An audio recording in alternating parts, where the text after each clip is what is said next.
Es una bendición muy grande para mí poder acompañarlos en esta noche con un tema bastante amplio, un tema muy interesante, y se trata de las respuestas químicas a los estímulos de la fe. Con la ayuda del Espíritu Santo vamos a trazar este tema y agradezco a Dios por esta hermosa oportunidad. Entonces, cuando hablamos de fe, cuando hablamos de oración, cuando hablamos de la lectura de la palabra de Dios, estamos hablando también de procesos que se dan en nuestra mente, en nuestro cerebro. Es decir, estamos hablando de procesos mentales que tienen un registro en nuestro cerebro y que activan algunas áreas o zonas de nuestro cerebro, y al hacerlo, asimismo, tiene como efecto un impacto en nuestra salud, un impacto en la salud, ya vamos a ver más adelante, a nivel emocional, a nivel mental, a nivel físico, a nivel fisiológico. Entonces, haciendo un encadenamiento de ideas, vamos a ver cómo algunos procesos que se dan en nuestra mente tienen una afectación directa sobre algunas zonas del cerebro y a su vez cómo esto influye en nuestra salud.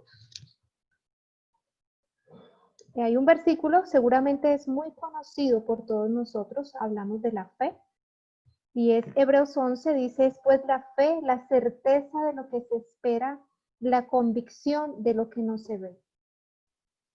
Cuando estamos hablando de la certeza y la convicción, ahí implícitamente tenemos que activar algunos procesos mentales.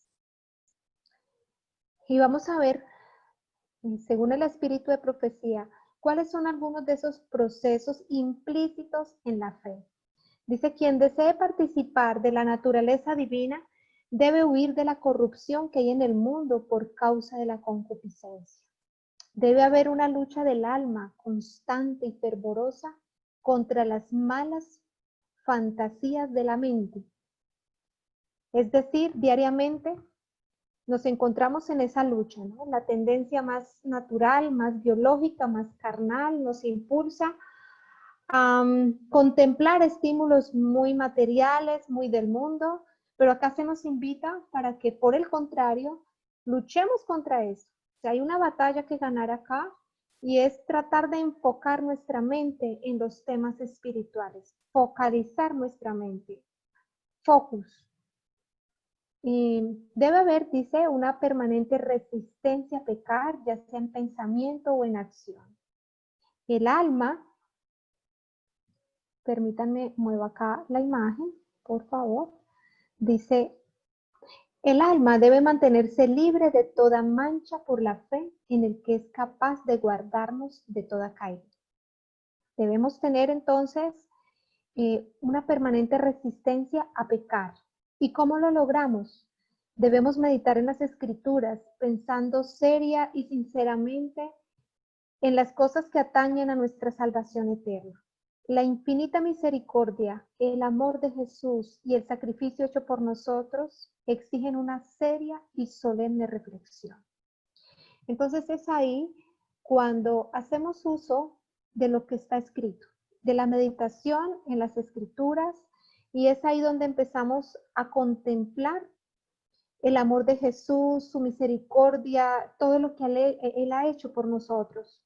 Debemos espaciarnos en el carácter de nuestro querido Redentor e intercesor. ¿Qué significa entonces espaciarnos en el carácter, no? Y por supuesto que ahí nuestra mente, la atención, la concentración, todos esos procesos mentales superiores van a estar a la hora de leer, de estudiar acerca del carácter de Cristo, atentos, se van a activar, porque necesitamos hacerlo de una manera realmente enfocada. Dice, debemos procurar comprender el significado del plan de salvación y meditar en la misión de aquel que vino para salvar a su pueblo de sus pecados. Continúa diciendo, en mente, carácter y personalidad tomo dos. Dice, nuestra fe y amor se fortalecerán mediante la contemplación de los temas celestiales. Contemplar. Somos lo que contemplamos. ¿En dónde ponemos nuestro foco? ¿En dónde está nuestra atención? Justamente la invitación es entonces a meditar en la palabra de Dios, a orar. Dice acá, nuestras oraciones serán más aceptables a Dios porque estarán más mezcladas con fe y amor. Serán más inteligentes y fervorosas. Habrá una confianza más constante en Jesús y tendremos una experiencia diaria y viva de la voluntad y el poder de Cristo para salvar a todos los que acuden a Dios por medio de él. Bien, hasta acá podemos ver en esta introducción que definitivamente necesitamos fortalecer nuestra fe, que las oraciones realmente deben estar acompañadas de fe, pero que a la vez podemos fortalecer nuestra fe contemplando, meditando, estudiando. Y al hacer todos estos ejercicios espirituales, vamos también entonces a ejercitar algunos procesos mentales, como los que veníamos mencionando. Bien, hermanos y hermanas, entonces vamos a ver qué es importante para desarrollar la fe. Se debe capacitar la mente para ejercer fe en lugar de albergar dudas, sospechas y celos. Estamos demasiado inclinados a considerar los obstáculos como imposibilidades. Capacitar la mente para ejercer la fe. No es fácil quizás en nuestro diario vivir ejercer la fe porque tenemos pruebas, momentos de dolor, de tristeza, de angustia. Y aunque creemos en Dios, cuando llegan las pruebas, las dificultades, flaqueamos. Nuestra mente no está preparada. Por eso debemos ejercitarla, debemos prepararla para cuando lleguen estas situaciones. Debemos cultivar la fe. Dice, los que hablen acerca de la fe y la cultiven tendrán fe, pero los que abrigan dudas y las expresen tendrán dudas. Debemos no solamente estudiar, concentrarnos en una lectura, de memorizarla quizás, ¿no? Eso es importante, pero además debemos hablar, verbalizar, hablar de nuestras experiencias, hablar de todas aquellas situaciones donde hemos hecho uso de la fe. Y en la medida en que vamos cultivando la fe, esta fe va creciendo. Dice tener fe en las promesas de Dios, avanzar por fe, seguir hacia adelante sin ser gobernados por las circunstancias, es una lección difícil de aprender.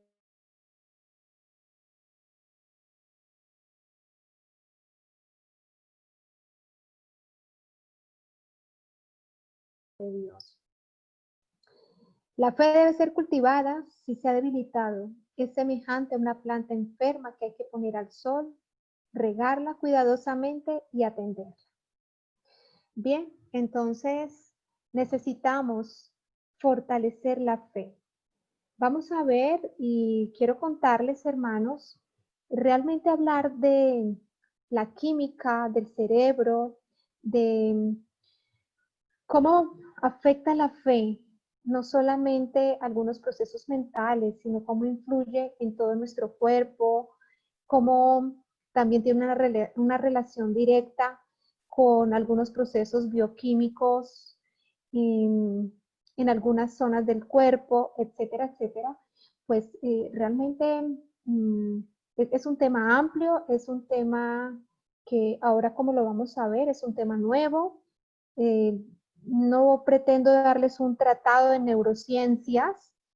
Básicamente lo que vamos a hacer con la ayuda del Señor es revisar algunos estudios que tienen un soporte científico, por supuesto, pero que también nos van a ayudar a entender cómo, de manera quizás un poco sencilla, eh, la fe, la oración, la espiritualidad, las prácticas religiosas influyen de una manera positiva en nuestra salud. Como psicóloga, voy a hablar de estos estudios, algunos de una manera, repito, muy general. No soy neuróloga, no soy neuropsicóloga, soy psicóloga clínica, pero bueno, son temas que quizás con la ayuda del Señor vamos en otro momento a poder profundizar. Y entonces vamos a presentar estos estudios relacionados con la fe, la espiritualidad y nuestra salud. Beneficios de la fe, la oración y la espiritualidad. Se han realizado muchos estudios que demuestran que la práctica religiosa tiene consecuencias positivas para la salud física y mental. Este es un tema que despierta creciente interés tanto en la comunidad científica como en diferentes ámbitos religiosos. Y estamos hablando entonces de neuroteología. Algunos procesos mentales están relacionados con la fe y la oración, y estos a la vez con la salud mental, emocional y física. Vamos a ver cómo, a pesar de que hace ya varios años se han hecho estudios sobre la relación entre la práctica religiosa y la salud, realmente la neuroteología, que es como un área de las neurociencias, es relativamente una ciencia nueva en donde han participado profesionales tanto del área de las ciencias como del ámbito religioso.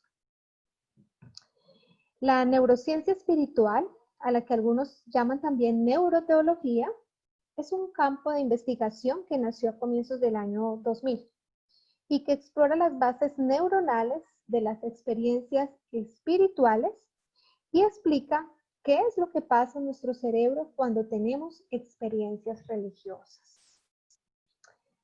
El profesor británico Richard Dawkins propone que la gente religiosa tiene más probabilidades de sobrevivir que los que no lo son, pues hay evidencia que demuestra que tienen vidas más largas y saludables. La religión facilita la adaptación del individuo porque se ha demostrado que las personas religiosas estimulan las regiones afectivas y emocionales. Más adelante vamos a ver algunos circuitos, algunos neurotransmisores que intervienen en este proceso y que generan un estado de relajación y bienestar. Esto fue publicado por una revista colombiana, se llama la revista Semana, en el año 2006 de neurociencias. Entonces, sí, esta es una primera investigación donde dice que las personas religiosas tenemos más probabilidades de sobrevivir, de adaptarnos, ¿no?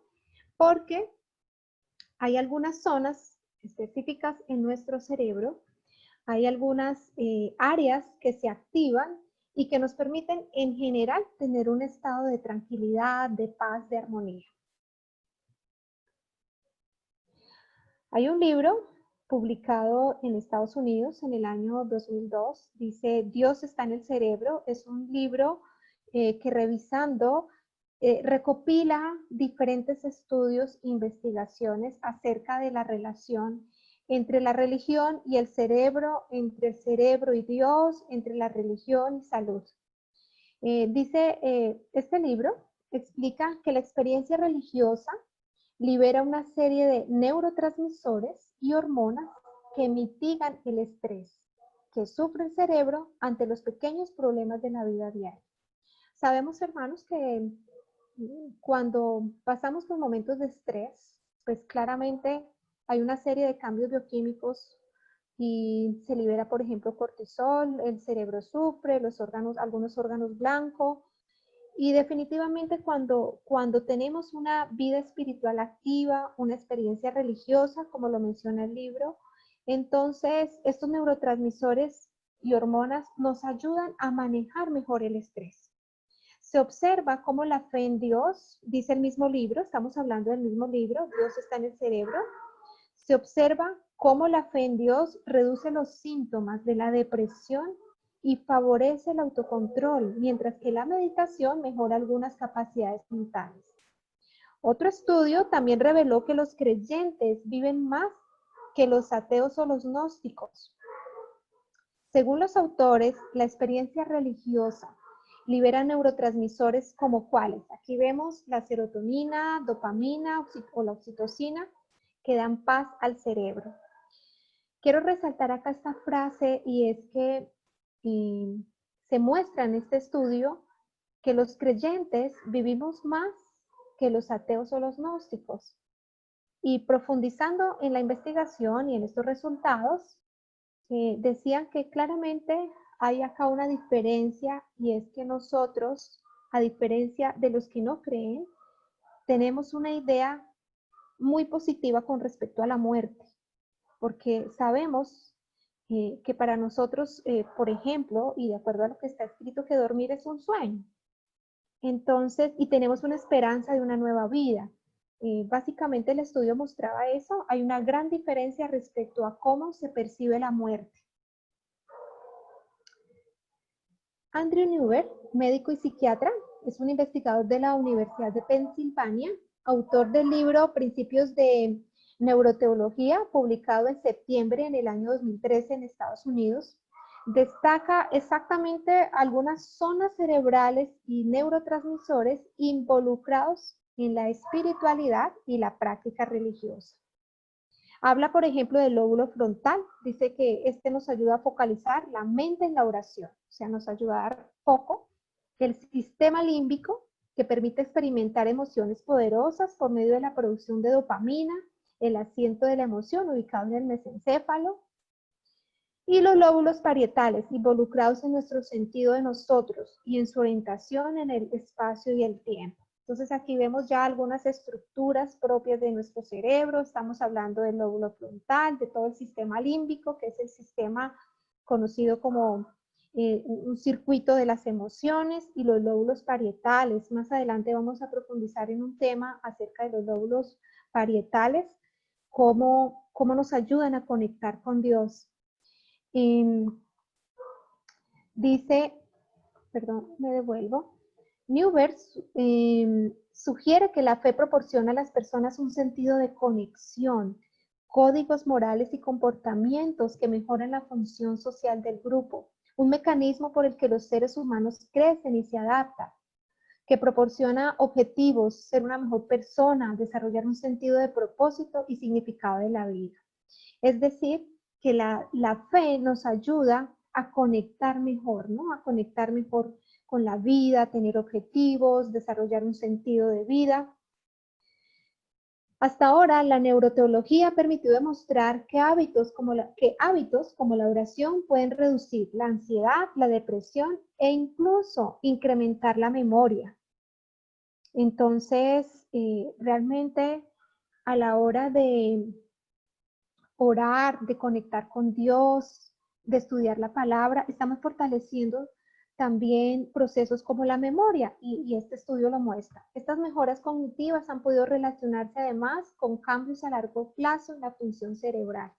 De estos descubrimientos, los científicos han concluido que la religión, la espiritualidad y Dios pueden cambiar el cerebro. Es maravilloso ver cómo lo que nosotros creemos, esa confianza en Dios, esa verdad que tenemos, nos ayuda a mejorar nuestra salud y aún a cambiar nuestro cerebro, porque pues hay un principio ahí, es la plasticidad de nuestro cerebro, ¿no? Entonces, ya los estudios lo muestran. Unión con Dios, cambios en varias regiones y sistemas neuronales. Hay otra revista, Cartas de Neurociencia se llama, publicó una investigación de neuroteología realizada por Mario Berauger de la Universidad de Montreal, y en ella encontró que las experiencias místicas de unión con Dios no provienen de un punto específico en el cerebro.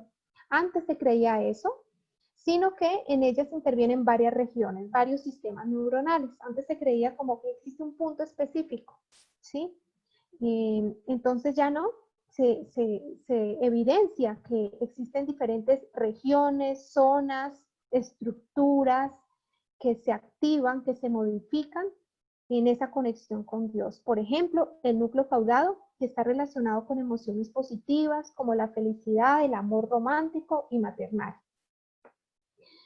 También esa misma revista muestra en su publicación otro hallazgo, y es que habla de que otras áreas también que se asocian con sensaciones placenteras generan ciertos olores, sabores, música, y especialmente se detectó actividad en un área de la región parietal. Ya lo habíamos mencionado. Qué importante resaltar que esa zona parietal genera cambios en la manera en cómo se experimenta el cuerpo, y que se asocia a la impresión de que algo más grande absorbe a quien tiene la experiencia. Entonces, las personas que conectan con Dios, que conectamos con Dios, que tenemos fe en Él, que creemos en Él, dice que hay un cambio importante en la actividad y especialmente del cerebro, especialmente en el lóbulo parietal. Más adelante lo explicamos, el lóbulo parietal derecho.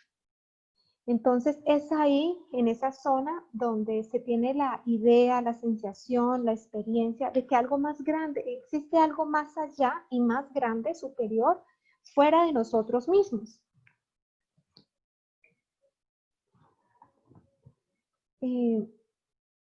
La revista Ventana al Cerebro, Cátedra en Neurociencia, explica que la relación entre el lóbulo temporal, ya no estamos hablando del parietal, sino el lóbulo temporal, y experiencia religiosa es tan marcada que esta zona llegó a ser llamada por la prensa el punto de Dios.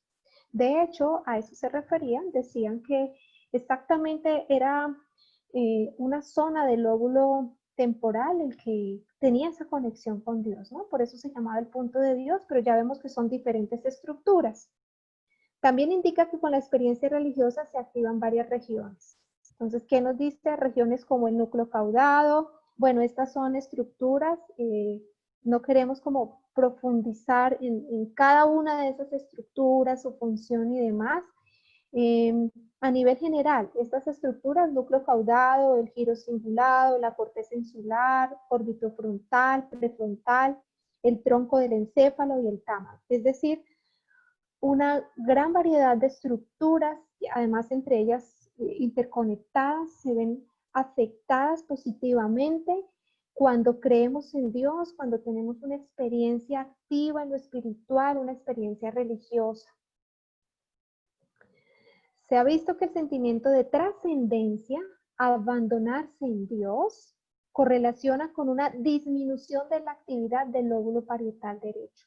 Es decir, esta es una interpretación personal que hago a este estudio y es menos confianza en nosotros y confiar en algo superior a nosotros. Como lo mencionábamos anteriormente, algo más grande que nos absorbe. Y pues para nosotros claramente es que nosotros ante Dios somos pequeñitos, ¿no? Somos criaturas creados por Él y realmente cuando nos abandonamos en Él, sabemos que Él es quien tiene el control, ya no nosotros. Entonces, por eso, este lóbulo parietal tiene una disminución en su actividad porque ya no soy yo teniendo el control de todo cuanto pasa en mi vida, en todas las áreas funcionales de mi vida, en lo familiar, pareja, económico, laboral, social, sino me abandono en Dios, entonces confío. Ahí disminuye la actividad del lóbulo parietal derecho. La religiosidad, por tanto, no es el resultado de la actividad de una zona cerebral, sino más bien una de las muchas propiedades emergentes que surgen debido a la forma en que el cerebro procesa la información y las emociones. Aquí hay un proceso muy importante, hermanos, voy a explicarlo de una manera breve. Y estamos hablando de una función propia de nosotros los humanos y es mentalizar. Es la capacidad cognitiva de razonar sobre el funcionamiento de otras mentes diferentes a la nuestra. Es decir, es la capacidad que tenemos de saber que hay otros que piensan, de intuir lo que alguien puede estar pensando, lo que puede sentir,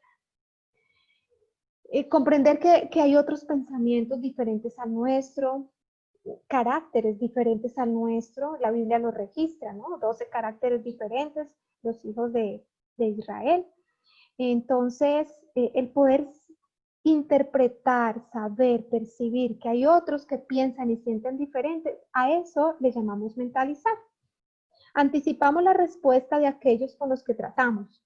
Entonces, aquí es clave la corteza prefrontal en esos procesos de mentalización. Por ejemplo, la empatía es una de esas capacidades dentro del mentalizar. Empatía es, dicho de una manera muy sencilla, es como esa capacidad que tenemos de sintonizarnos emocionalmente con otras personas, de ponernos en sus zapatos.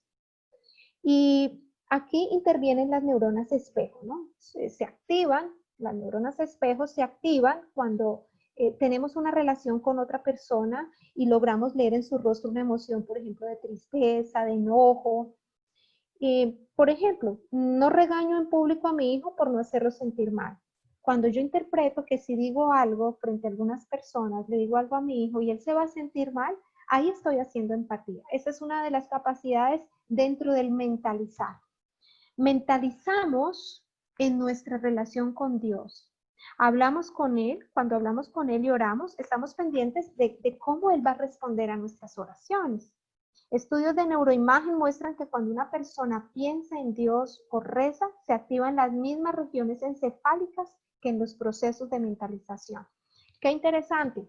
Cuando nosotros oramos, nos comunicamos con Dios, leemos su palabra y tenemos la seguridad de que Él nos habla, de que Él responde nuestras oraciones, ahí estamos mentalizando, por tanto, ahí estamos activando la corteza prefrontal y eso es lo que muestran los estudios de neuroimagen.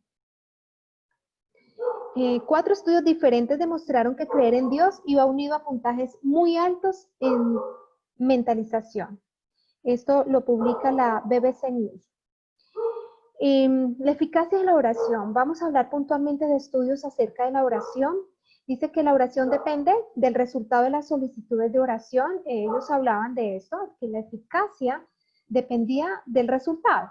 Este tema ha sido discutido en muchos campos: teología, filosofía, historia, medicina y psicología. ¿Desde cuándo se empezó a estudiar este tema? Lo que muestra la literatura es que se abordó por primera vez en 1872. Francis Galton hizo un estudio científico, pero también en las últimas décadas ha tenido pues un desarrollo, digamos, un mayor desarrollo, ¿sí? Los estudios sobre la oración se han vuelto notables en la medicina. El Washington Post dice: la oración es el complemento más común de la medicina convencional. Este dato me pareció impresionante, muy positivo.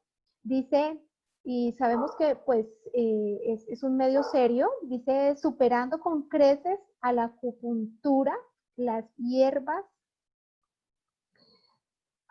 un segundo, corro la imagen, las vitaminas y otros remedios alternativos.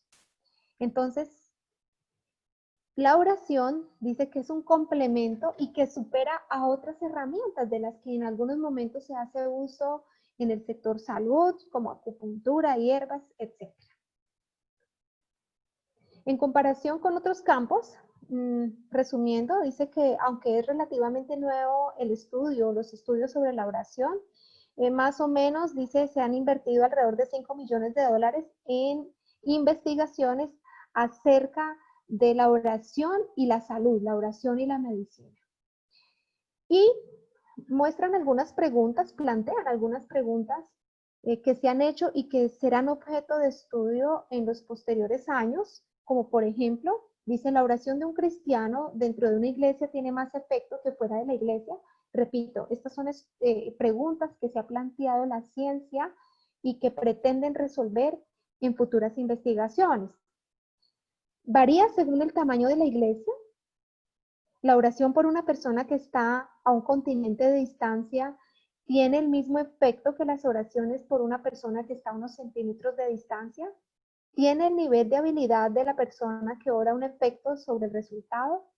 Y hermanos, yo decía, bueno, la ciencia va a profundizar en estas preguntas, va a querer darle respuesta, pero nosotros sabemos que la oración, más allá de si estamos solos, acompañados, si oramos por alguien que está cerca o lejos, pues es eficaz en la medida en que vaya acompañada de la fe. Y más estudios sobre la oración. Dice: los resultados muestran que las personas creyentes piensan que están hablando con alguien real cuando rezan. Cuando hicieron uso de algunos, digamos, instrumentos de medición como resonancias magnéticas, y vieron, revisando la actividad cerebral, que definitivamente cuando la persona o cuando las personas oraban, estas tenían la misma respuesta a como si la persona estuviera hablando con alguien cercano, muy cercano. ¿Sí? Estudios de neuroimagen mostraron esto. Urs Chehot, de la Universidad de Aarhus, de Dinamarca, Aarhus, vio que durante el rezo se producía un aumento significativo de la respuesta Volt en el núcleo caudado, y este núcleo caudado, recordemos, tiene que ver con procesos como memoria, aprendizaje y retroalimentación. Básicamente la respuesta Volt se mide respecto a los niveles de oxígeno en ciertas zonas del cerebro. Entonces, al aumentar la respuesta Volt, estamos hablando de que aumenta la oxigenación de estas zonas del cerebro. El rezo libre dice, cambiaba la respuesta Volt, generaba una fuerte respuesta en la zona temporal, la corteza prefrontal medial y la unión temporoparietal y el precúleo. Entonces, zonas muy específicas definitivamente aumentaban la oxigenación. Estudios previos han demostrado que la corteza prefrontal no se activa cuando las personas, por ejemplo, interaccionan con un ser inanimado o con un personaje de un juego de ordenador. Cuando sí se activa, a pesar de que no hay nadie palpable, tangible, y es cuando oramos. Entonces solamente se da este proceso cuando tenemos a una persona presente o cuando estamos orando, porque ya lo decíamos, las personas sienten, piensan y todo se activa como si estuviésemos hablando con alguien real. Y sabemos, hermanos y hermanas, que para nosotros Dios es real. Por tanto, cuando nos comunicamos con Él, nuestro cerebro interpreta que es una persona real, como si la estuviésemos viendo. Para Chehot, estas áreas cerebrales no se activan porque no se espera reciprocidad, es decir, cuando están, por ejemplo, en un personaje jugando en un ordenador, porque no se espera reciprocidad ni se considera necesario pensar sobre las intenciones de ese personaje digital. Claramente para nosotros Dios es un ser real, donde hablamos a través de la oración, donde nos responde de muchas maneras, entre ellas a través del estudio de su palabra. Un estudio dirigido por Pérez en el año 2007 muestra que la espiritualidad es el tema que promueve el encuentro entre equilibrio y armonía. Las creencias y prácticas religiosas pueden, entonces habla de 4 ventajas: reducir la pérdida de control, reducir el estrés, y acá en reducir la pérdida de control es tener la sensación de que Dios tiene el control, reducir la sensación de desamparo y permitir que la estructura cognitiva reduzca el sufrimiento y hacer así que los tratamientos sean más eficaces. Ventajas de tener una espiritualidad, de tener una vida espiritual activa. Beneficios de la fe y la espiritualidad. Los resultados muestran que la espiritualidad, la religiosidad y la fe interfieren en el afrontamiento o enfrentamiento de los obstáculos y dificultades de la vida, el aumento de la capacidad de recuperación de los pacientes y la mejoría de su condición patológica. Aquí ya nos vamos adentrando en unos temas que tienen que ver más con enfermedades de tipo físico. La espiritualidad puede ser utilizada como una estrategia para hacer frente a situaciones críticas de la vida. Puede aumentar el sentido de vida, el propósito de vida, su significado. Y está asociado también a una mayor resistencia al estrés relacionado con las enfermedades. A la hora de orar, dice,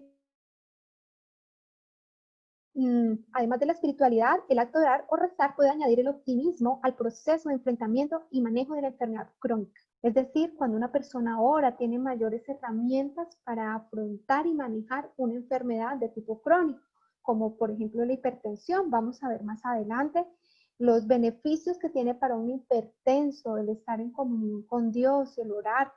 La práctica de orar es beneficiosa en muchos sentidos, ya que además de las peticiones delante de Dios, a menudo se hacen oraciones de acción de gracias por la vida, la salud, la familia, lo que resulta en una mayor sensación de agradecimiento. Se da un impacto positivo en el enfrentamiento de situaciones críticas. Esto sucede cuando se aplica la espiritualidad de la persona en la vida cotidiana, siendo inherentes a sus valores ideales y creencias más internas.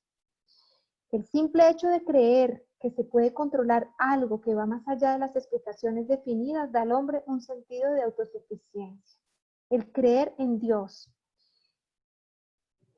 Se observa que la religión y la espiritualidad son dimensiones importantes para el bienestar y la supervivencia frente a enfermedades, en particular en las personas hipertensas. Vamos a ver cómo en el caso de enfermedades crónicas como la hipertensión, la espiritualidad puede ser una mediadora cognitiva para la interpretación de estos acontecimientos adversos de manera positiva. Es decir, hay media en esa espiritualidad variables de tipo cognitivo, entonces seguramente la fe nos lleva a tener pensamientos más positivos, esto va a pasar, Dios está al control, y entonces el afrontamiento es mucho más positivo, promoviendo de esta manera el ajuste y la adaptación de los individuos a las condiciones de salud. Todo está referenciado, voy a omitir algunas referencias para ganar algo de tiempo. Rocha dice en el 2011 realizaron un estudio en el que participantes con condiciones crónicas dijeron que asisten regularmente a los servicios religiosos y reuniones de la iglesia, entre otros. Este es un estudio muy interesante porque aquí estamos hablando de pacientes crónicos que asisten a reuniones religiosas, es decir, que se convocan en una iglesia. Y está escrito, ¿no? No podemos dejar de convocarnos como algunos lo tienen por costumbre. Qué importante es entonces el poder reunirnos, convocarnos. Vamos a ver qué resultados tiene sobre nuestra salud. La asistencia religiosa semanal se asoció con una menor prevalencia de la hipertensión en comparación con los participantes que no asistieron a servicios religiosos. Entonces acá la investigación muestra que hay un grupo control donde ellos pues definitivamente no asistían a algún tipo de actividad religiosa, pero en los que sí asistían se notó esa menor prevalencia de hipertensión. Los estudios indican que hay una relación entre religiosidad y espiritualidad y los resultados clínicos y de laboratorio, incluyendo la disminución de los niveles de cortisol y la mortalidad. Entonces hay una relación directa entre religiosidad y espiritualidad, inversamente proporcional, más espiritualidad, menor niveles de cortisol y de mortalidad. Otro estudio muestra una menor reactividad de presión arterial en pacientes con mayor religiosidad, lo que sugiere que la orientación religiosa puede ser una variable importante a estudiar en las personas con hipertensión, sobre todo en ancianos. Además, otras investigaciones han demostrado una disminución en la presión arterial diastólica en pacientes hipertensos que recibieron intervención espiritual o asistieron a los servicios religiosos. Cabe destacar que la religiosidad y la espiritualidad están estrechamente relacionadas con diferentes aspectos del proceso de envejecimiento, influenciando desde el envejecimiento exitoso hasta los cuidados en el final de la vida. Y acá hay un autor que tiene unas investigaciones, tiene varias investigaciones, Luchetti, él es brasilero, los hizo en el 2011, y vemos entonces, hermanos y hermanas, algo maravilloso, y es que nosotros lo sabemos porque está escrito, ¿no? Que a través de Dios tenemos salud, pero una vez más la ciencia está mostrando cómo para personas con enfermedades crónicas, en este caso hipertensos, e incluso personas de la tercera edad, definitivamente el asistir a una iglesia, el practicar una religión, el tener una conexión viva con Dios, vital, ayuda para que las enfermedades tengan o bien un mayor manejo, o porque definitivamente para que algunos indicadores sean más positivos. En este caso, por ejemplo, vemos cómo disminuye la presión arterial diastólica, cómo los procesos de envejecimiento son más exitosos. He encontrado un estudio muy interesante también con adventistas del séptimo día en Brasil. Un estudio que no habla de adventistas de la reforma, habla de adventistas del séptimo día. Dice, un estudio descrito por Silva y colaboradores tuvo como objetivo evaluar la prevalencia de hipertensión entre los adventistas del séptimo día, tanto en la capital como en el interior paulista. Se encontró menor incidencia en esta población en comparación con los estudios nacionales. Es decir, menor incidencia de hipertensión en adventistas del séptimo día comparados con todas las demás personas de este país, siendo menor en la capital que en el interior, posiblemente debido a mejores condiciones socioeconómicas y hábitos de vida. Volviendo a Luchetti, señaló que la búsqueda de información médica acerca de la historia de la historia de la espiritualidad, estamos hablando ya de la historia clínica, entonces esa búsqueda de información médica acerca de la vida espiritual del paciente hipertenso y cardíaco puede favorecer el tratamiento y su enfoque integrador. Me parece que es una pauta muy positiva la que nos plantea este investigador, porque habla de tratar al paciente primero de una forma integral y segundo sin desconocer su historia espiritual. Sin embargo, existe la necesidad de una mejor calificación, no solo del médico, sino también de otros profesionales de la salud para la atención integral de la persona y su familia. Y definitivamente, hermanos y hermanas, les comento, gracias a Dios, como psicóloga y terapeuta, veo que la terapia toma un curso diferente en la medida en que el paciente cree en Dios. Y siempre lo menciono, y es que dentro de la historia, dentro de esa anamnesis que hago con el paciente, pregunto por si practica algún tipo de religión, si cree en Dios, si tiene en su vida contempla el área espiritual. Y cuando la respuesta es positiva, le doy gracias a Dios primeramente, y también pienso y siento que va a ser mucho más fácil el tratamiento, porque son personas que están dispuestas a leer un versículo, a hacer una oración. De hecho, oramos en consulta. Claro, es un poco más complejo cuando la persona dice no creo en Dios o no creo en nada, pero también igual hay que orar por ellos, y a través de la misma terapia podemos encontrar algunas herramientas que los inviten a creer. Entonces, es una invitación para todos los profesionales de la salud que nos acompañan, para todas las personas que hacen también obra misionera, que trabajan especialmente en el campo de la salud, dando una receta, dando de pronto un remedio casero.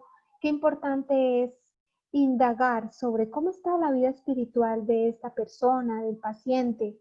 Y acá el estudio lo muestra, ¿no? Que existe esa necesidad, pero que desafortunadamente quizás afuera dice, no estamos preparados los profesionales de la salud para dar esa atención integral, para fortalecer el área espiritual de nuestros pacientes. Un estudio donde nos permite revisar información acerca de la actividad religiosa relacionada con el colesterol. Esta investigación se realiza en Estados Unidos y muestra que el aumento de la esperanza de vida que se deriva de una actividad religiosa semanal es comparable a los beneficios que genera para la salud el ejercicio físico, el consumo de medicamentos para reducir el colesterol. Es decir, ellos en su estudio concluyen que una actividad religiosa semanal se compara a hacer ejercicio físico regular y a consumir medicamentos para bajar o reducir el colesterol. Qué importante es entonces que nosotros, además de alimentarnos bien, tengamos esa actividad religiosa no semanal, ¿no? No una vez a la semana, sino que cada día podemos encontrarnos con Dios, y seguramente si lo hacemos estamos ayudando también para que baje el colesterol. Estas tres medidas pueden por igual aumentar la esperanza de vida, dicen ellos, en 3 o 5 años de media, lo que significa que las tres prácticas son importantes para asegurarse una larga vida. Este es un comunicado de la Universidad de Pittsburgh. Veamos que ponen como al mismo nivel, ¿no? La práctica religiosa semanal, el ejercicio físico y el consumo de medicamentos. Realmente si nosotros nos ejercitamos muy bien y hacemos actividades de tipo espiritual de manera frecuente, pues claramente esto nos va a ayudar a mantenernos bien y no llegar al consumo de medicamentos. En Canadá, también un periódico informó, Globe and Mail, informó que según el doctor Chandrakant Shah, bueno, lo vamos a estar mencionando, de la Universidad de Toronto, hasta 43,000 muertos, que representan la quinta parte de los fallecidos en el país cada año, podrían atribuirse, dice él, a un bajo nivel de vida espiritual. Es decir, que justamente por falta de espiritualidad se dieron algunas muertes. Este estudio se realizó hace ya algunos años, ya vamos a ver, pero es respaldado por muchos estudios recientes. El doctor Shah, dice, es profesor de salud pública en esta Universidad de Toronto y en su investigación analizó datos provenientes de un informe nacional sobre la salud. Para llegar a sus conclusiones sobre la fe y la salud, el doctor estudió 3 variables: la asistencia o falta de ella a un templo de culto, el tipo de depresiones que experimentaron las personas y los niveles de ayuda social, comportamientos dirigidos a ayudar a beneficiar a otros.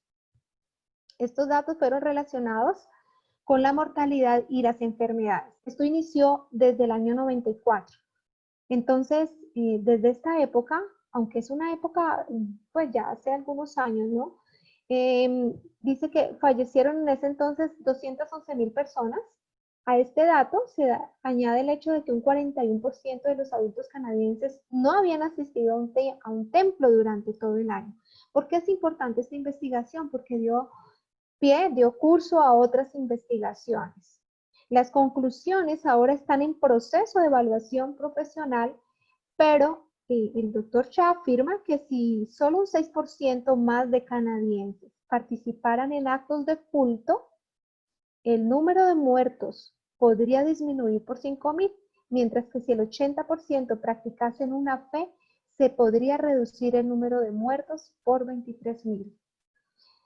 Quizás es un estudio antiguo, repito, dio curso a nuevas investigaciones sobre el tema, pero me pareció muy positivo y muy prudente mostrarlo porque, hermanos y hermanas, es evidenciar cómo a través de la ciencia se respalda aquello en que nosotros creemos, ¿sí? Lo importante que es conectarnos con Dios. Él, a través de su estudio, dice, si hubiesen reducido muertes de una manera significativa al ir a un templo, al practicar una fe.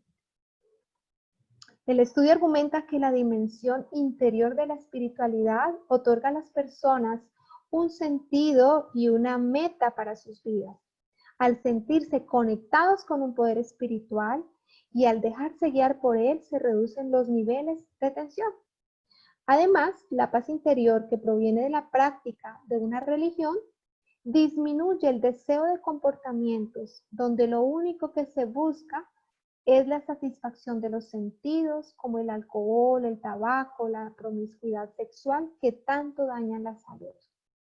Asimismo, las personas que cultivan la dimensión espiritual de sus vidas suelen ser más caritativos, perdonan a los demás y desarrollan una vida social más rica. De esta manera vemos cómo realmente son variables que tienen relación con la temperancia. Nosotros sabemos como un principio importante dentro de la reforma pro salud que debemos ser temperantes. Y entonces, al ser temperantes, pues vamos a tener más salud y también ayudando y sirviendo, vamos a mejorar nuestro estado emocional, mental. Entonces, esto que nosotros hemos venido estudiando a través del espíritu de profecía, que tiene que ver con la reforma pro salud, lo están evidenciando los científicos. Nosotros tenemos una verdad muy valiosa y al leer todas estas investigaciones yo decía, maravillosa la verdad que tenemos. Definitivamente somos muy afortunados porque más allá de que sea una religión de papel, creo que nuestra religión esto encierra, engloba todo un estilo de vida. Y somos afortunados por tener esa verdad. La evidencia de otros estudios lo decía. Aunque los resultados de un solo estudio podrían ser objeto de dudas, las conclusiones del Dr. Cha están apoyadas por un análisis de 42 investigaciones presentadas por el Instituto Nacional de Salud de Estados Unidos. Es decir, esta investigación que inicia en el año 94 ayudó a que se generaran otras investigaciones, 42 exactamente, desde el Instituto Nacional de Salud de Estados Unidos. ¿Y qué dicen estas investigaciones? A nivel general, dice que el conjunto de estos estudios dice unas 126,000 personas fueron evaluadas, o sea, es una muestra representativa estadísticamente hablando, 126,000, y la conclusión es ¿cuál? Que la asistencia regular a un templo de culto está relacionada con una larga vida, más vida. Concluyeron estas 42 investigaciones que la fe religiosa y la espiritualidad están conectadas con una mayor resistencia a las presiones de la vida, una orientación más positiva al nivel psicológico y menos preocupaciones mentales. Y claramente cuando nosotros decidimos confiar, dar un paso de fe, vemos, ya lo mencionábamos, se activan algunas zonas de nuestro cerebro, se liberan algunos neurotransmisores, el pensamiento pasa a ser más positivo y definitivamente en el mismo corazón no caben la fe y los miedos. Cuando nosotros creemos, la fe echa fuera los miedos y por tanto vamos a estar en un nivel más tranquilo, vamos a ser más positivos, más optimistas. Y esto por hablar solamente de una emoción negativa, como el miedo.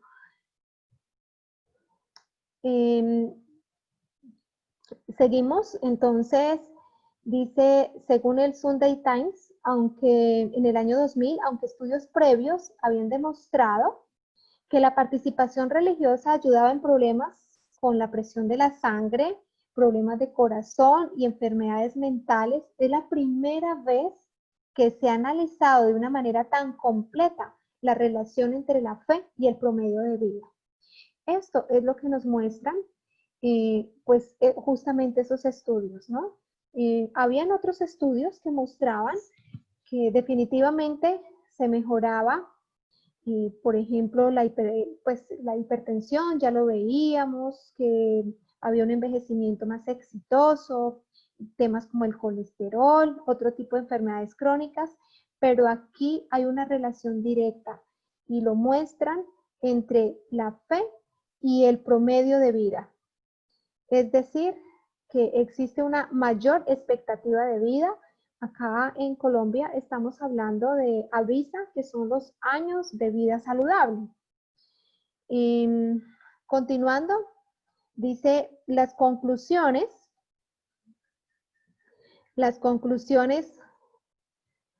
del análisis del conjunto de los estudios fueron presentadas por el psicólogo, el doctor Michael McCullough. Los resultados demostraron que es de particular importancia la actividad religiosa pública. Aunque las personas que afirman la propia religiosidad sin practicarla viven un poco más, apenas un poco más, los beneficios son mucho más notables cuando hay asistencia regular a un templo público, es decir, cuando nos convocamos.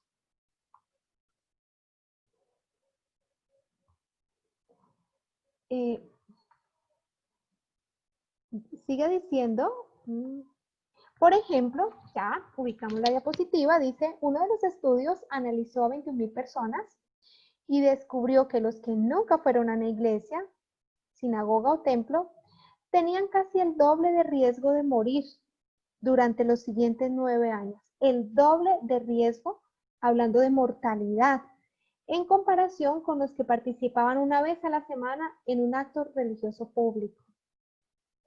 El doctor McCullough explicó que son varios los factores que están detrás de esta diferencia. Vamos a ver qué factores están ahí implícitos, porque, bueno, son datos estadísticos.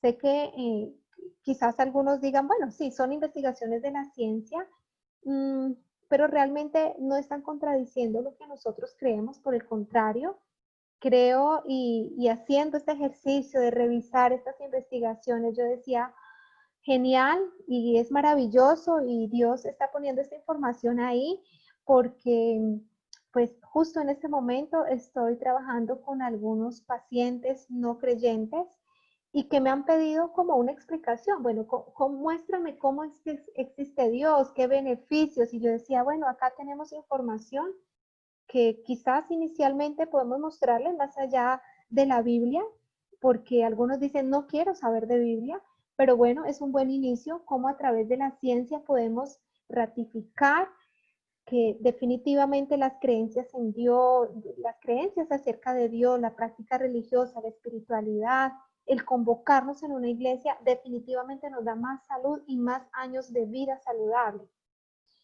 Entonces, ¿qué factores están implícitos allí? Uno, que muchas religiones tienen preceptos sobre el uso excesivo de alcohol y el abuso de drogas. Claramente nosotros los tenemos. Es un tema importante para nosotros dentro de la temperancia. Las personas que son religiosas suelen tener mayor respeto por su cuerpo. Otro factor es el beneficio de las relaciones sociales que se forman entre los que participan juntos en los servicios religiosos. Y nosotros sabemos, y yo creo que más en medio de la cuarentena, del aislamiento por el COVID, lo importante que es el mantenernos relacionados, el tener una hermandad, el poder comunicarnos con nuestros hermanos, el poder en algún momento estrechar nuestras manos, darnos un abrazo, el compartir un alimento, además del alimento espiritual. Esta hermandad definitivamente nos ayuda, y el estudio lo muestra, para mantenernos más saludables. Existe una fuerte relación entre algunos problemas mentales y las actitudes psicológicas que pueden ser ayudadas por la práctica de una religión. Y definitivamente cuando vemos a personas negativas, personas quizás sí en depresión o al menos que están pasando por momentos de tristeza profunda, vienen muchas dificultades a nivel cognitivo, ¿no? Llegan los pensamientos negativos, vemos que los pensamientos negativos también jalonan las emociones negativas y entonces, pues cuando logramos, con la ayuda del Espíritu Santo, cuando ayudamos a estas personas a conectar con Dios a través de la oración, cuando se les dice vamos a orar por ustedes, mira este versículo, definitivamente la actitud es otra. Y entonces con ello vienen los pensamientos más positivos, viene la esperanza, viene la fe. Los creyentes que se beneficiaron de la convicción de que las injusticias de la vida serían remediadas por Dios, como, y nosotros lo sabemos, ¿no? Los principios del trono de Dios, justicia, misericordia, del poder de Dios. Y es ahí cuando decimos, como que Él tiene el control, Él se encarga, Él hará su justicia en su momento. Entonces, además dice de experimentar la ayuda de la esperanza en medio de sus problemas en esta vida. Es decir, que esa convicción de que Dios tiene el control y que Dios va a remediar estas injusticias también contribuye a vivir el presente de una manera más tranquila y por tanto más saludable. Otro resultado interesante del estudio es que las mujeres se benefician más que los varones de la práctica religiosa. Mostré este punto, no quería pues eliminarlo, sin embargo sabemos que pues Dios nos ama a todos por igual, aunque los dos sexos viven más tiempo si participan en servicios religiosos. Dice, las mujeres obtienen casi el doble de beneficio en comparación con los hombres. Sin embargo, resalto acá y es que nos quedamos con la frase de que los dos sexos viven más si practican servicios religiosos. Uno de los estudios de la Universidad de Texas, ya estamos terminando, dice, confirmó que la supervivencia a largo plazo, después de intervenciones quirúrgicas del corazón, depende de la religiosidad. Entonces, con pacientes postquirúrgicos, tienen mejor recuperación, muestra el estudio, cuando están activos en el tema espiritual y religioso. Los autores opinaron que las personas con fe sufren menos ansiedad sobre la muerte que los no creyentes. Y definitivamente sí, la idea de la muerte es algo que genera mucha ansiedad en diferentes personas, grandes niveles de ansiedad.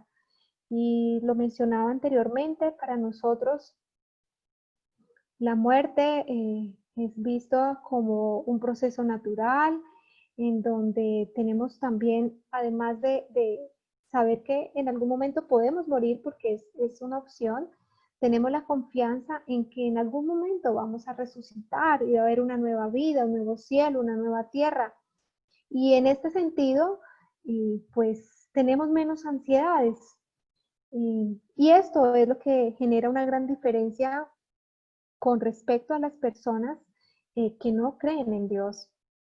El doctor McCullough hizo notar que como la religión ayuda en prolongar la vida, la relación entre los dos debe ser objeto de más estudio por parte de los médicos. Entonces, es una invitación que se le hace a partir de esa investigación y del resultado de esas 42 investigaciones, de hacer, de buscar que los profesionales hagan una mayor relación y mayor estudio entre justamente la religión, la espiritualidad, la fe, la oración, con la salud de los pacientes. Y para concluir, dice, a mayor espiritualidad y fe, mayor salud. En Romanos 10:12 dice, así que la fe viene por el oír y el oír por la palabra de Dios. Hermanos, es una bendición poder presentarles de una manera muy general algunos temas relacionados con la neurociencia y especialmente la neuroteología y algunos estudios donde nos muestran cómo algunas condiciones de salud mejoran considerablemente, incluyendo la expectativa de vida a partir de la práctica de una religión, de la creencia en Dios, de la fe y la oración. El mayor milagro de Jesús, sin duda alguna, en el libro de Lucas, capítulo 10, verso 10, Jesús nos dejó su mayor deseo para cada uno de nosotros. Y nos dice, yo he venido para que tengan vida y para que la tengan en abundancia. O sea, Jesús no desea que nosotros estemos enfermos. Jesús no desea que nosotros tengamos algún problema mental.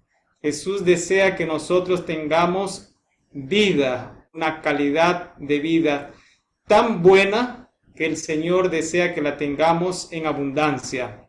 Y no solamente el Señor quiere que tengamos larga vida, buena calidad de vida, pero sobre todo Él desea para nosotros que tengamos la vida eterna.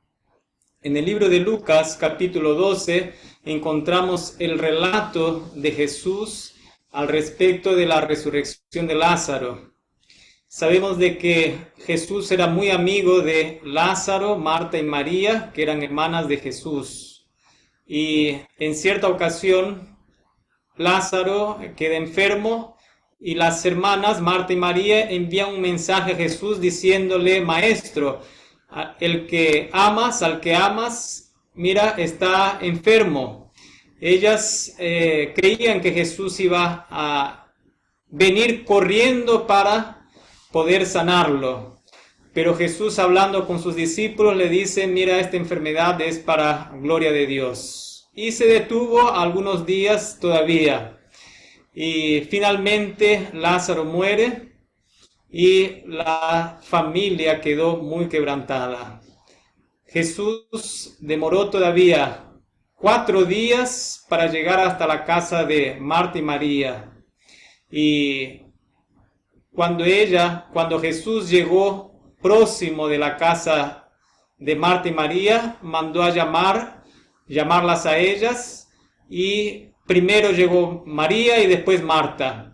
Y Jesús, animando a estas dos mujeres, les dice, yo soy la resurrección y la vida. El que cree en mí, aunque esté muerto, vivirá.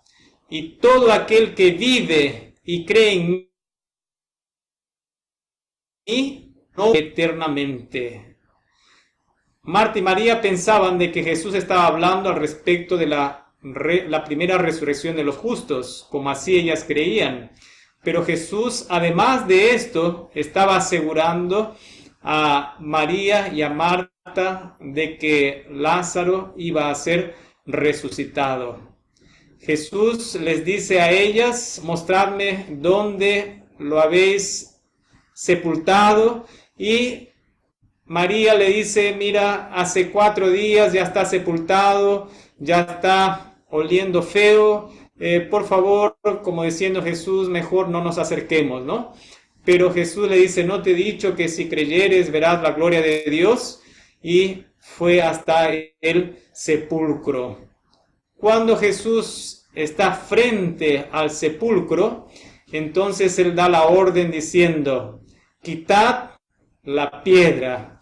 Miren que esta orden tiene un gran significado para nosotros, porque Jesús podía muy fácilmente haber dado orden a sus ángeles para que quiten la piedra, y sus ángeles con mucho gusto lo hubieran retirado. Pero Jesús en esta vez también quiso enseñar a los presentes, y de modo especial a sus discípulos, que lo que el hombre puede hacer, debe hacerlo. Y además de esto, debe colaborar en la salvación de sus semejantes. Entonces, inmediatamente retiraron la piedra. Este texto del libro El deseado de todas las gentes, lo pusimos aquí para que podamos analizarlo. Dice: cada ojo está fijo en la entrada de la cueva. Cada oído está atento al menor sonido. Con interés intenso y doloroso aguardan todos la prueba de la divinidad de Cristo, la evidencia que ha de comprobar su acerto de que es Hijo de Dios, o extinguir esa esperanza para siempre. O sea que si Jesús no resucitaba a Lázaro en esa ocasión, la esperanza de muchos de nosotros o de toda la humanidad podría estar en juego. Y todos los presentes miraban a Jesús diciendo: ¿y ahora será que lo va a resucitar? ¿Será que realmente tiene ese poder? Y si lo resucita, entonces realmente Jesús es el Hijo de Dios. Y para este momento Jesús había permitido que Lázaro vaya al descanso, porque a través de su resurrección, entonces Él podría o dio testimonio de que realmente era el Hijo de Dios. Una evidencia clara. Así también, a través de la resurrección de Lázaro, Jesús estaba garantizando la resurrección de todos aquellos que bajaron al sepulcro, descansaron, pero descansaron confiando en la promesa de la resurrección, confiando en la promesa de Jesús. Y habiendo dicho esto, clamó a gran voz diciendo: Lázaro, ven fuera. Una voz potente, una voz poderosa, y dentro de la tumba, nos dice el Espíritu de Profecía, hay agitación en la tumba silenciosa, y el que está muerto se pone de pie a la puerta del sepulcro.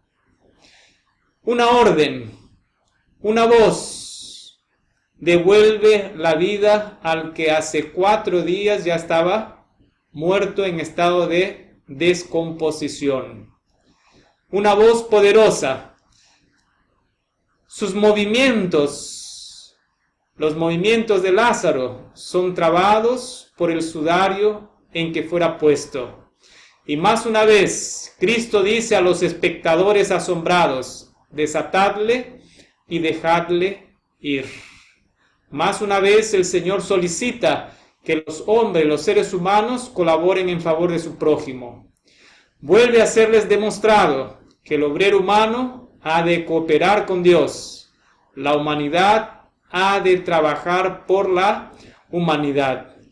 Y aquí, fíjense, esto es lo que más me llama la atención. Dice: Lázaro queda libre y está de pie ante la congregación, no demacrado por la enfermedad, ni con miembros débiles y temblorosos, sino como un hombre en la flor de la vida, provisto de una noble virilidad. Sus ojos brillan de inteligencia y de amor por su Salvador. Se arroja a los pies de Jesús para adorarle. Todo lo que Jesús hace, lo hace de una forma perfecta y completa. Jesús no solamente resucitó a Lázaro, no solamente le dio vida, sino que le quitó la enfermedad que lo había llevado a la muerte. Y además le devolvió la salud, le devolvió todo lo que concernía a su vida, a su cuerpo, en un estado perfecto. Su piel era como la de un bebé. Sus ojos brillaban de inteligencia y de amor por su Salvador. Lázaro volvió a la vida en la flor de la vida, volvió a la vida en la flor de su vida, por así decir, en la flor de su juventud. O sea, volvió mucho mejor que cuando descendió a la tumba. En este punto me gustaría que nos detengamos un segundo, porque así también Jesús, como tuvo el poder suficiente para devolver la vida a alguien que estaba muerto y ya estaba en estado de descomposición.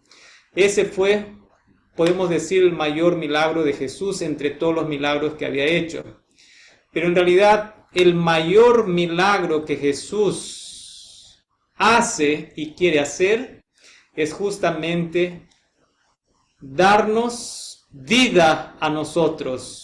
Muchos de nosotros que a lo mejor nos encontramos muertos en delitos y pecados, el Señor quiere traernos a la vida, quiere darnos vida espiritual, nos quiere dar alegría y gozo de salvación. Muchos de nosotros estamos viviendo simplemente una rutina religiosa y no tenemos a Jesús, el dador de la vida, en nuestro corazón y en nuestra mente. Todavía no tenemos el placer, la alegría, el gozo de vivir con Cristo. Todavía no hemos experimentado la felicidad que es andar con Él.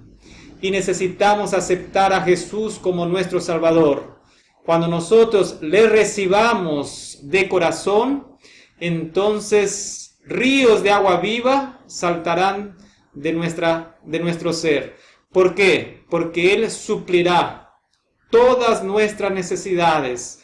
Lo que estaba muerto vivirá. Lo que estaba seco crecerá nuevamente. Lo que estaba todo desértico en nuestro corazón, entonces el Señor te da el poder de hacerlo renacer nuevamente. Este es el mayor milagro que el Señor ha hecho y continúa haciendo y quiere hacerlo en tu vida y en la mía. Dice en el libro de Juan capítulo 14 verso 6. Jesús le dijo: yo soy el camino y la verdad y la vida. Nadie viene al Padre sino por mí. No adelanta. Muchos de nosotros queremos intentar vivir una vida religiosa dependiendo solamente o únicamente de nuestras fuerzas, confiando solamente en nuestro poder o solamente en nuestro brazo poderoso, por así decir. Pero es un engaño. Estamos cansándonos de peregrinar en este mundo si seguimos de esta manera. Cuando nosotros, de hecho, aceptemos a Jesús como nuestro único y suficiente Salvador, el que puede transformar nuestra vida, nuestro ser, el que puede cambiar nuestros pensamientos, nuestra mente, nuestro corazón, aceptándole a Él, entonces tendremos la vida, y no solamente vida en abundancia, más la vida eterna. Por eso Él dice: yo soy el camino, no hay otro. Él es la verdad y la vida, y nadie puede ir al Padre por ningún otro camino a no ser por Jesús. Queridos hermanos, queridos amigos, jóvenes que están en esta noche, ¿Has aceptado a Jesús como tu Salvador? ¿Realmente has entregado toda tu vida a Él? Si aún no lo has hecho, te invito para que lo hagamos en esta noche. Y si ya has experimentado el gozo que es tener a Jesús en tu vida y por algún motivo el mundo te ha distraído, es el momento de renovar nuevamente nuestra amistad con Jesús. Y será un placer andar con Él. Y el Señor nos dice, todo aquel que me confiesa delante de los hombres, yo también lo confesaré en el reino de los cielos. Todo aquel que me permite reinar con Él en este mundo, yo le permitiré que Él reine conmigo en el reino de los cielos, dice nuestro Señor Jesús. Que el Señor nos bendiga y nos acompañe en esta noche. Es mi deseo y oración para todos mis queridos hermanos. Amén.